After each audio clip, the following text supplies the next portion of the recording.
And if we don't start correcting those stories and making sure that the truth is told, we're going to get into bigger and bigger trouble. And we haven't, because history is written every single day. You write your own history every day.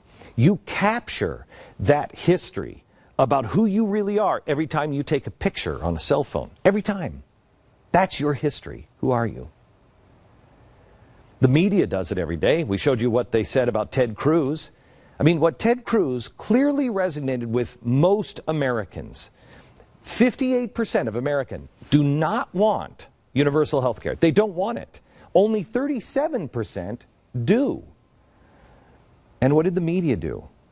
Here's a guy who stands up and takes the hits from his own party and really puts it all out on the line. I mean, I don't know if Ted is going to be able to be the president or even a senator again.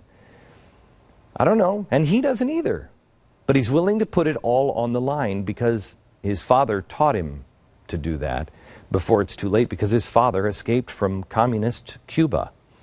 But what did the media do? The media just concentrated on the little silly side note things, like when he mentioned White Castle or when he read Dr. Seuss to his children. They tried to actually make that into, he was trying to make some health care comment with Dr. Seuss. And every network did it, except this one. Every network did it. It's incredible, the lies. And then Harry Reid, afterwards, comes on after he was done, and he actually said this. But, Mr. President, for lack of a better way of describing this, it has been a big waste of time. A big waste of time.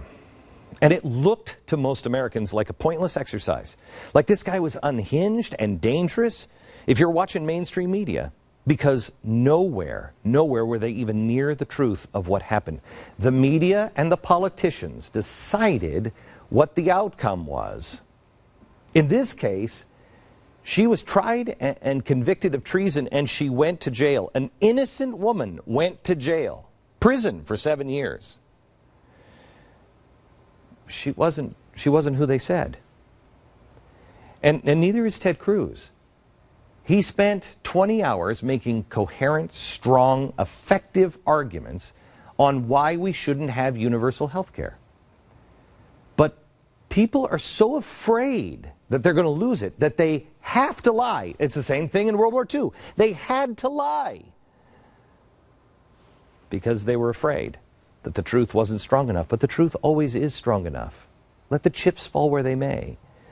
But the media can't do that. They're afraid. And the truth wasn't featured anywhere. And then I realized today, you know what? I actually own a network, and we could do that. And we did. You can watch what he said, his real argument, without the Dr. Seuss stuff, at TheBlaze.com. Spread it to a friend, because you may be the only source of truth out there.